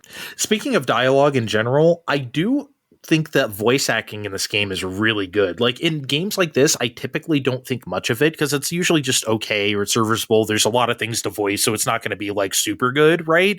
But I do think the voice acting in Avowed is super good, especially your companions and, like, all the NPCs. I think they're very well acted. It also doesn't suffer from talking too much when you're out in the world with your companions, because I hate that shit in a lot of modern games where it's just like, sometimes I'm like, shut the fuck up and let me absorb the game. That doesn't happen in this. So yeah, I thought that was worth mentioning since it's something I bitch about a lot. Steve, how many lore books of Living Lands did you buy and are pouring over on eBay right now? Oh, I can't be stopped. So, Are you into it on that level, or are you just like, go here, do that? I'm trying to go here. Like I said, I was trying to do as much of this game as I could before coming on. So I'm trying to hear everybody out, but it's a lot of, yep, I'm totally going to do this thing for you, and then a good chunk of it's not getting done. I mean, what are these people? What are these people going to do? Vote for a new Avowed? Come on. I wish we could vote. I wish we could vote for a new Avowed right now in America. I tell you that much. I'll take an Avowed over what's happening right now. I don't know if there's any other random bits and bobs before we get to, like, some other stuff. Let me think. We talked about day-night cycle. Unique. I love that you get so many unique items from side quests. I think that's super cool. I think the only other thing I can say is that, like, as it goes on, not just the dungeon wishes I talked about, I want this story to go somewhere, like, super fantastical, like somewhere insane. Like, you get to go up to heaven itself and fight angels or something. Like, you get to attack and dethrone God. You get to go up there or something, right? Like, I want some wild shit to happen. I don't think it's going to be that kind of game. However, and of course, I'm not going to say what it is. But I think you guys will know what I'm talking about here, or at least Kevin will. There was an event in the second map that felt very seismic in a way that you don't usually get from games like this, I think. It feels like something you would get more like from a JRPG. That kind of big event. When you're leaving the second map, is that the one? Yes. Yeah. There's something, but it was here, right here in Avowed, and I thought that was refreshing and cool. I'm trying to think, like, I don't think games like this usually do stuff like that, you know. So I thought that was very cool. I'll just say that. That's all I can really say. Thanks for not saying it to me, by the way. I'm still stuck on the second map. I figured you were, so I'm obviously not saying it. Fine time.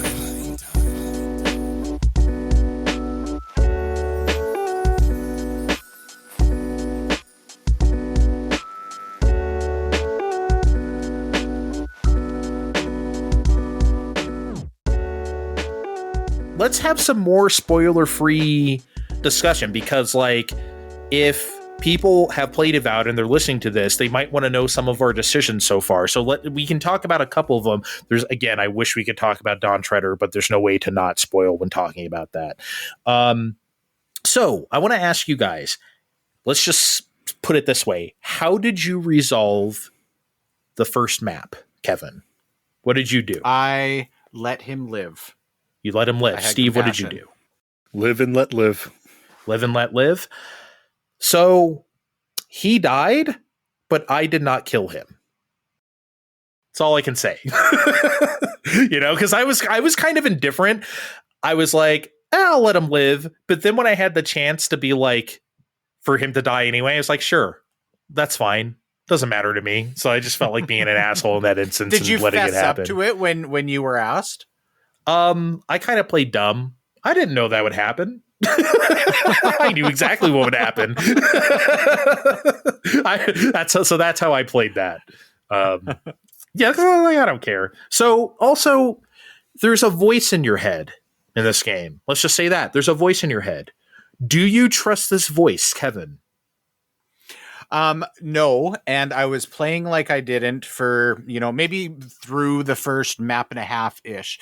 And then I'm still curious, and I'm still trying to get a good understanding of how much your decisions in this game are going to affect the outcome. They definitely play some sort of role. And I feel like usually the game is kind of funneling you into like questioning this voice in your head. But there are definitely opportunities to be like, oh, yeah, okay, fuck yeah, I'm with you. So I started at a certain point, like wholeheartedly buying into those decisions, into those choices, and being like, yeah, I'm pro head voice. Okay. Steve, do you trust the voice, and what are you doing about it, if anything? Andre, I've played enough video games to not believe in the, otherworldly voices that might be in my head. So no, I don't trust the voice in my head. And much like the other NPCs, I am trying to fuck with it as much as I can. Okay. I'm giving very half-assed answers to it, and only outright disagreeing with it when I really feel like I have to. Okay. Yeah, because sometimes they say some fucked up shit, and I'm like, that is not how this works. Like, I need to let you know that is fucked up what you're saying right now. And then they're like, but why? And I'm like, I can't explain it to you. If you don't know, I really don't know what to say, right? You're the otherworldly voice. You should know some of this shit by now. You're right. It's like, really. So I do not trust the voice, or I did at first, kind of, and then we got to a point where I'm like, oh, actually, I think this is really bad news. Really bad news. So I stopped. I was like, now I don't trust you. And I've been playing out the game in accordance to that, because I think that will be more interesting story-wise. I think I've said all the criticisms I could. Kevin, do you have any before we start wrapping up here? Or yeah, I've got a few random. You said bibs and bobs earlier. I got a few random bibs and bobs and some criticisms. I hate to even give this airtime, but I can't help myself in this circumstance. I signed up for the Avowed subreddit, and there was definitely a thing where this game was getting review bombed on Metacritic, with that online group yelling about it being woke. I can't even. Okay, so Kai had a gay boyfriend. Okay, I'm trying to even a step back and assess what are these people even complaining about about this game? Because it doesn't. Can you? Because I can't figure it out. Kevin, I'll put it this way. You are woke because you do this podcast with me. I'm not even joking. That's how they think. That's how they think. I don't know. Kevin, I found the house and the thing, and I thought they handled it pretty damn well. I don't know what else they or you could want. Yeah, I don't know. It just it kind of like floored me. Like, why are they going after this game? Like, what is that group of people finding egregious about this? Black people exist.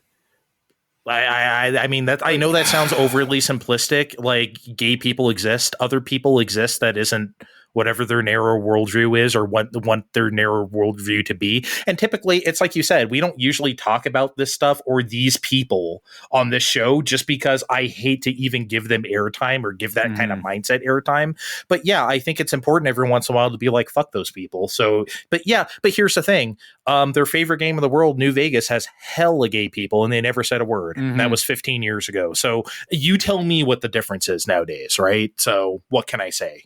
Yeah, I don't know. It just I mean, like, obviously, you know, I am very far removed from these people, but I also, you know, it's like, for anything, if you're saying everything is a fucking problem, like, I don't know, I can't wrap my head around it. Like, they're just looking at like all of media and being like, you know, there's anything other than straight white people 100% across the board. Like, what are they looking to achieve?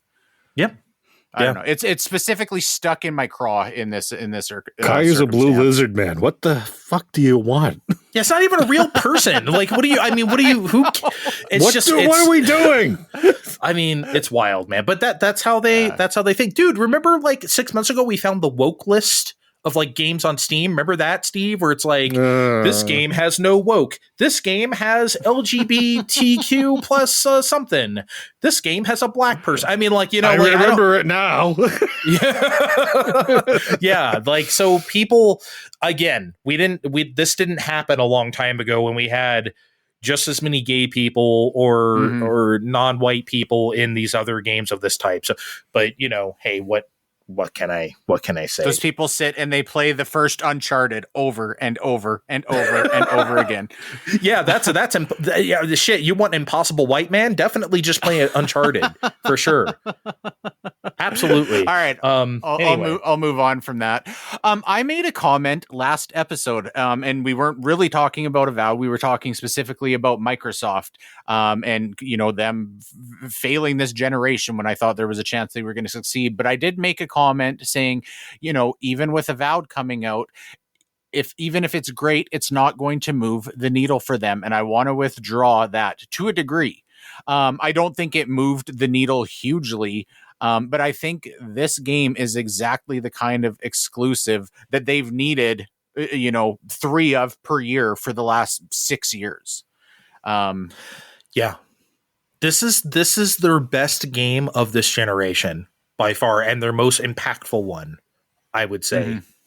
Maybe, like, I think if you were to go like up and down and pull people would say maybe like Forza Horizon 5 or something like that is like their best game of like this current period. And maybe that's true, but I think Avowed is doing it for them right now in a way that I like.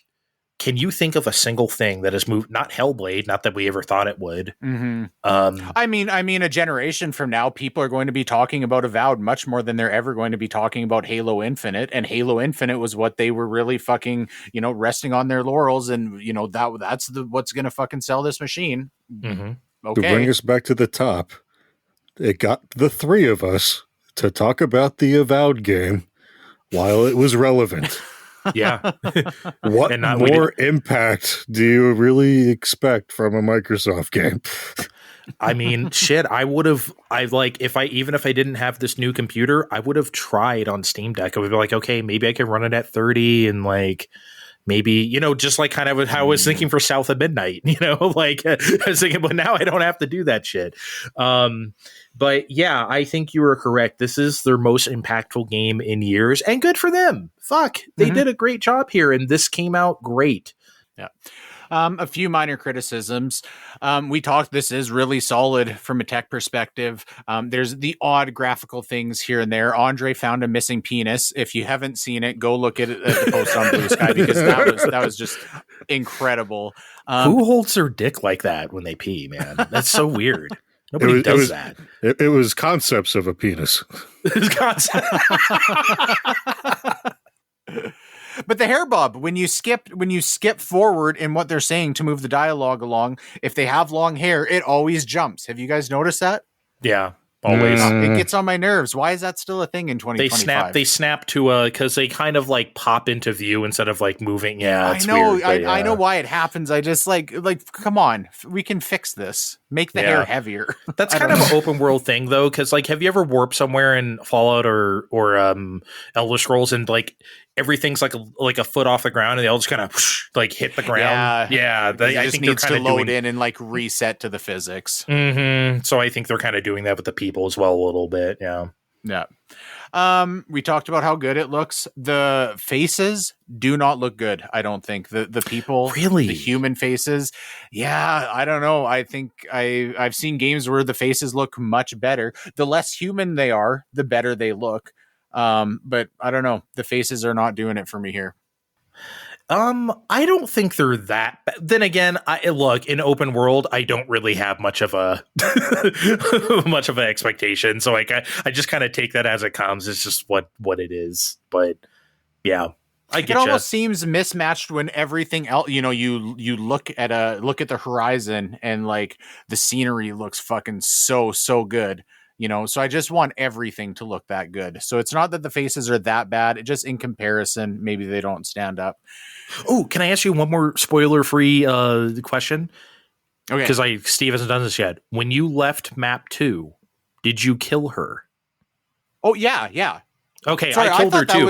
I thought that was like the big thing you were talking about. No. The thing that happened before that led to the whole thing. Oh, yeah. Okay, yeah. I got you. That's what I was talking about. Yeah.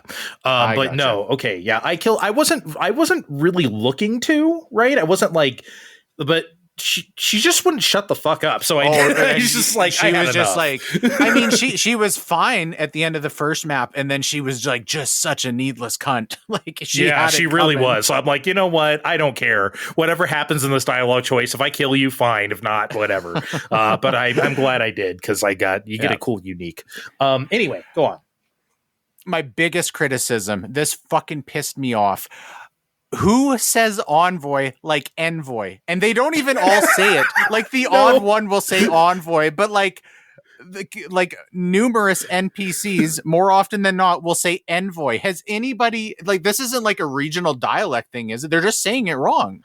No, they're just saying it wrong. And it's not even like the people over here say it this way and the people over here say it that way. Because like I was in one town and I was having a conversation with two people in the conversation. One was saying envoy, one was saying envoy. So like I think they got the wires. I think like 75 to 80% of the NPC say envoy. But in real life, even is there somewhere in like the Midwestern states where they say envoy for some reason? I've never heard anyone say envoy. I've only ever known that word to be envoy. Steve. We say envoy here on the East Coast. Yeah, I've only ever heard envoy, so I don't know. That's weird. Well, it's weird that they didn't unify that in maybe it was just too late. Some people are saying envoy, some people are saying envoy. It's like, well, fuck it. Maybe we just have to roll with it now. I don't know. Where did these voice actors come from that just like defaulted to envoy? This is by far the longest we've ever talked about a single game on a big deal, like ever. Like we didn't even talk about Tears of the Kingdom this much, and that's fine. That's fucking great. So yeah, I think that's about it. We got any parting words? We got any parting words for the Avowed, Steve? Oh, I guess I'm gonna have to go back to it soon. I'm definitely beating this game ASAP, Kevin. Yeah, me too, man. I think, and not only that, like, because I definitely have left a number of side quests back, and I want to, before I finish it, I want to go and like really flesh out my Avowed experience. For sure. All right. Oh, baby. Something you probably don't get to do in the living lands very much is take a shower. So definitely, I'm getting in the shower. I don't know about you guys, but I think it has to happen. I know it's a bit late in the show for this, but let's do it, shall we? You guys gonna scrub my mushroom? Hell yeah. I don't even know if I could stand up after all this time. Don't make that sound until we get in the shower. Please. Okay, we'll be right back. It's time to hit the showers. We'll be right back on Fine Time.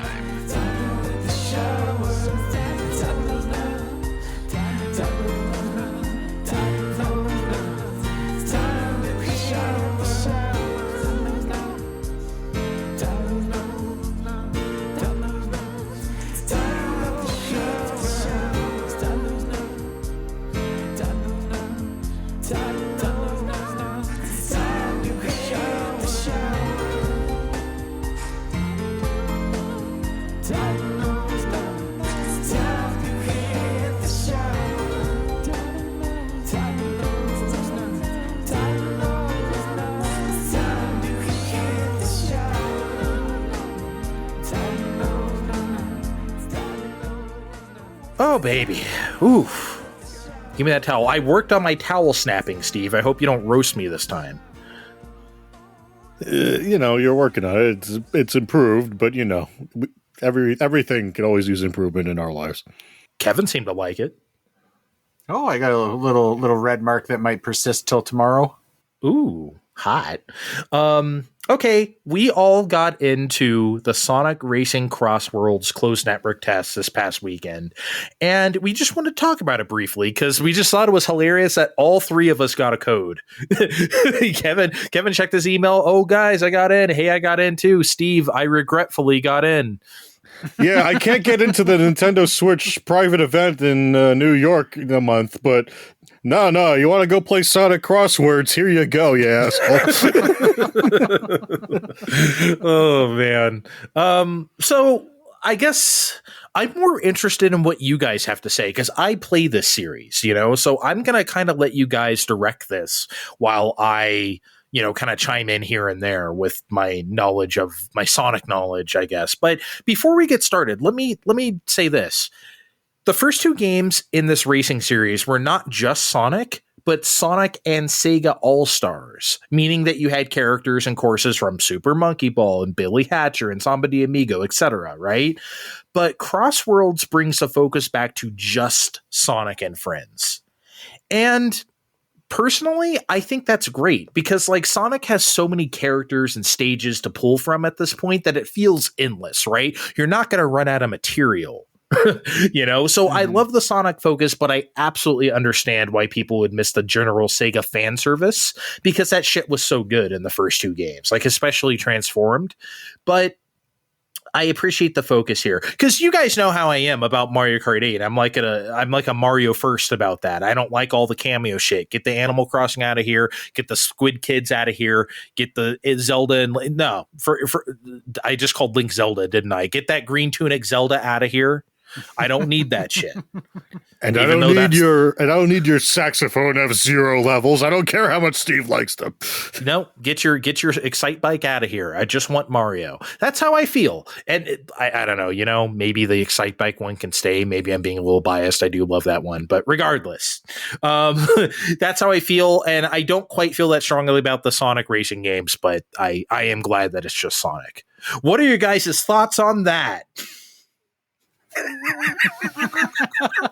I know you have big thoughts. I mean, I would have raced as how do you I how do you pronounce it? I say I. Okay. I would have tried a few rounds with I, but I'm a Gong person, Steve. I like Gong.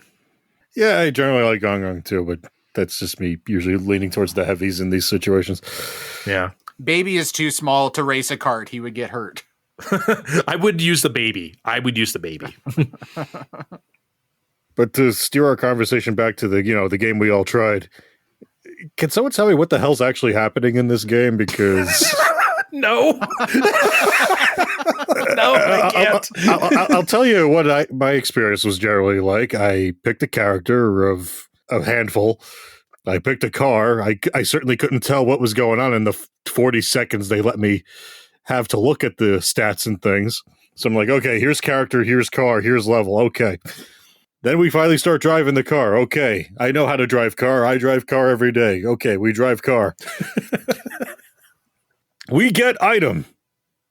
What does this fucking do?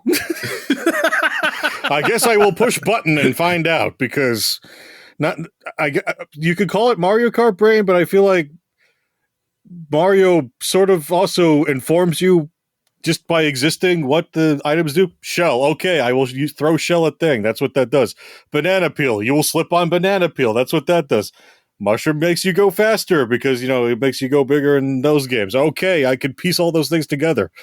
How am I supposed to piece all that shit, whatever the hell this game is doing, based on what this is doing? Yeah, look, I'm not going to sit here and pretend that I knew what was going on or that I followed everything, because this is one of the most chaotic games I've ever played. It's easily the most chaotic racing game I ever played. This is Baby Park times 10. Like, what is happening?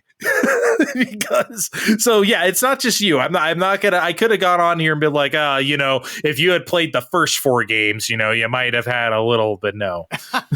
the Sonic All-Star Racing lore. Yeah. Chaotic might be underselling it, because chaotic can be good, but this felt messy at times for sure. Yeah, was that your general assessment too, Kevin? Like, it's just messy and like, you know what? I had fun for the most part, and I'm not saying that it was just like a complete disaster and I didn't know what was going on the entire time, but there were times I didn't know what the fuck was going on for sure, and it did feel a little bit too messy. Like, it just needs a little bit of fine tuning. But for the most part, I did think it was fun. I think my biggest problem, when we talked about this last, I said, I'm not going to be stupid and say that this is coming from Mario Kart, because it ain't. I was really like thinking, what is like really holding this back? And I think what holds most kart racers back from achieving that same good feeling is the drifting. The drifting does not feel very good in here. Like, no kart racer, the drifting feels as good as Mario Kart. I don't think I'd agree with that. So, like, I think the drifting in this game feels pretty good. And, like, it feels the same as the other games. It's kind of the exact same thing. So maybe it's just something I'm used to, versus like Mario Kart, where they kind of like change it a lot depending on the game. But I don't know, Steve. I definitely like the drifting in this. It took me a few races, but I figured out what they wanted from me as far as drifting was concerned. But again, I think I would need more than the 30 to 45 seconds I had to look at cars to figure out what I really wanted from any of these vehicles. Well, I feel like before you get into a race, you can kind of look at all the stuff and set something up, but then like they don't give you enough time in this beta. Yeah, it's wild. It's like, you better just pick. That's why, like, the first race I did, I was like, I think I was Eggman in a monster truck or something like that. I was like, I don't know. I don't know what this is.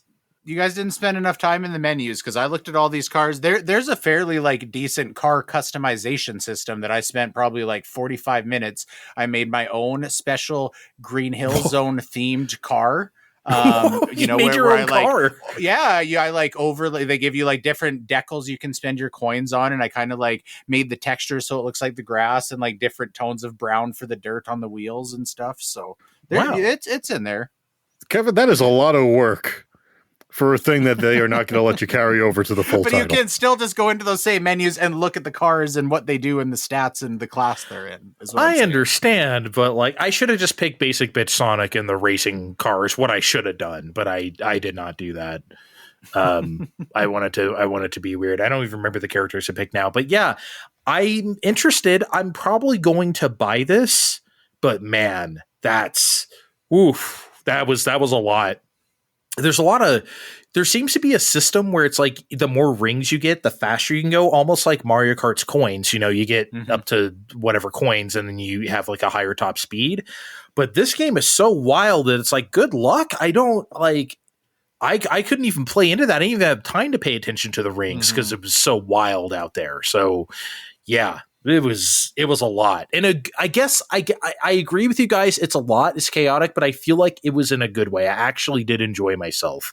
I don't know how. I don't know why, but I did. So, yeah.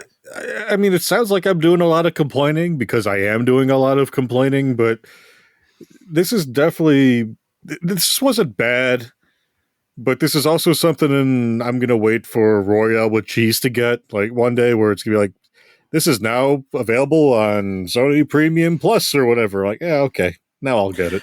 Basically how I waited for Sonic Team Racing, because I saw that from the beginning. I was like, nah, this ain't it. So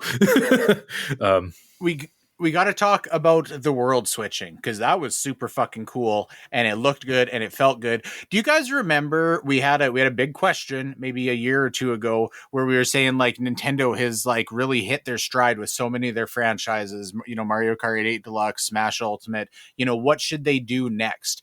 And I think, you know, if Nintendo did this with Mario Kart 9, you know, that would be enough of a hook to drag me in, where they're like, you know, on lap 2, you switch into like a total, you know, maybe it'll be one world, maybe it'll be another world.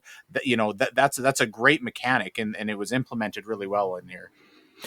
I 100% agree. In fact, you know what would be cool? You know what would be really cool? Because you know how, like, throughout Mario Kart history, you've always had classic tracks, I guess, starting with, like, Super Circuit, right? If you can go through different versions of the same track, so you go through Baby Park GameCube, then you go into, like, Baby Park, like, Mario Kart 7 even, and it looks like a 3DS game, right? Like, and then you go into, you know, like, yeah, like the shit Bowser's like that. Castle multiverse, that would be so yeah, fucking cool. like Bowser Castle in 64, right? I feel like that's done at least a couple other times, right? Yep. Like you go through different ones, yeah. So you start out in Waluigi Pinball DS and then go to, like, you know, some. Actually, it's never been remade, has it?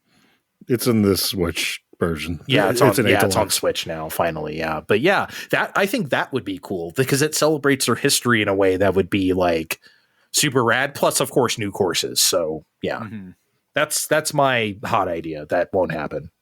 Or maybe it will. We'll just have to wait for April 2nd. When they show us this thing in action. Oh, they're showing. See, are they gonna? They better show us Mario Kart in detail, because last time it was just like, here's a port, but like now they gotta really sell us on Mario Kart again. They're gonna have to do some shit. It's gonna be cool. I love how we just talked about Mario Kart, what we want in the next Mario Kart, instead of talking about Sonic CrossWorlds. Come on, Sega, do better.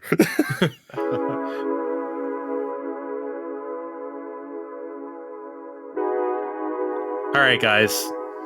We've only talked video games here. By the way, sorry for the lack of variety in the show. We talked Avowed and we talked Sonic, and then we're about to get out of here because it's been long enough.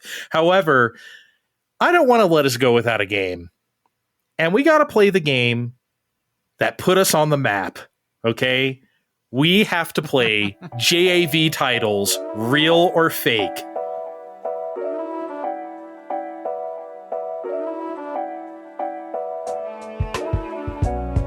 And you guys know how this works already. You at home and the two of you, Steve and Kevin, I'm going to read Japanese adult video titles, that's what JAV stands for, from the Blue Sky account of the same name. And some of them I made up. So I'm going to read one, and you're going to tell me whether that was real or fake. All right? You guys ready? You feeling sexy? Big sexy. I think I'm big sexier than Kevin. Oh, wow. Okay, fucking challenge accepted. All right, you guys are really keeping score this time. Shit. Okay, you're out for blood. You're out for sex. Narrator voice, they did not keep score. Okay, here we go. First one. The giant butt job that feels better than sex. A world buried in ass. Real or fake?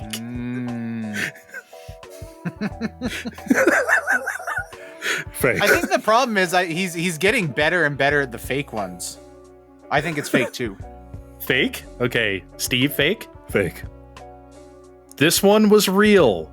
Oh, you can really be buried in a world of ass if you want to, if you buy the right tape. Giant butt jobs. I never get invited to these giant butt jobs. I mean, you know, one of these days you have to meet the right people. Okay, next one. Shh. Her library orgasm is against the rules. Real or fake? I'm gonna give that a real. Real because I want it to be. Well, that's fake. I made that shit up, so. See, he's really like gotten in the mind of a Japanese porn producer at this point. I mean, hey, you gotta get in where you fit in. Maybe I have a future in this, huh? Okay, next one. Which religion is best? Keiko fucks every temple in Fukuoka. Real or fake? That's real. You That's did not real? make that up. Yeah, I'm Okay. saying real too. I made that shit up. That's fake. Son of a bitch. I made that shit up. Baby. What are you Yeah. doing every night? Okay. I can't tell you. I cannot tell you. Okay, how about this one? Sexual president's lewd plan. One man's cock reigned over by female supremacy. Real or fake? What are we doing with our lives? We're having fun on the radio. This is what we're doing. Yeah, and the next step I'm taking is saying it's fake. It's fake? I'm gonna say real. Real? Okay, split vote here. Kevin, it is real. You are correct. That is a real one. Why am I laughing already? Okay. Okay, how about this one? Oh my god. I hate when I can't even read it. Okay, got it. Okay, lock it down. I got this. My female boss's big prestigious pussy. Real or fake? One more time. My female boss's big prestigious pussy. Big prestigious pussy.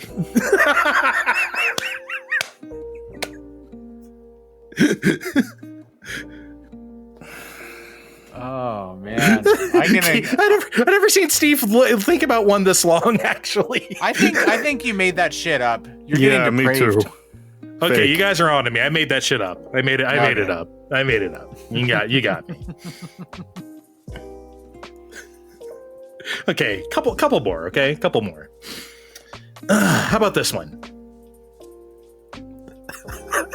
Damn. Okay. All right. The middle-aged woman from the country who moans in her dialect. Real or fake?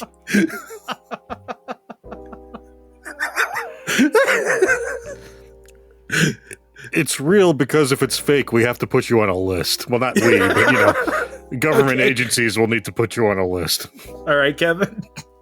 I think that one's fake. Okay. That one is real. Oh, It was man. absolutely real. 100%. Okay. Okay, one more. Got it. One last one. 50-year-old mom saw her son's dick on Mother's Day and got all excited. Real or fake? Fake. Fake? I'm fake too.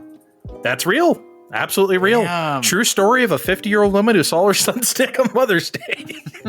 got crazy I excited didn't know they about had it. Mother's Day. That's why I was thinking it was fake. I think I don't know. They could be role playing in the country where they have that. I guess I don't know. Could be. Yeah, That's good thinking though. That's good thinking. Thinking Japanese culture that way. Your fake ones are indistinguishable at this point. I've gotten real good at it, huh? Real deal, yeah. You have Yeah. definitely improved your craft considerably since we've begun. Thank you. Whenever we first did this 3 years ago. Okay, shit. Now that we made this show filthy, I guess we can get out of here. Again, sorry for the lack of variety today, but damn, we just wanted to talk about, and as you can tell, there was no news at all, unless you want to talk about shit. What happened? Fucking More WB layoffs. more layoffs. WB just killed 3 studios, and including the one that made Multiverses, etc. And who wants to talk about that shit when we could talk about Playing Avowed. playing Avowed. Okay, we'll see you guys next time. Check the description of this podcast to find our links on social media, and we'll see you next time. Bye. We'll catch you next time. This has been Fine Time.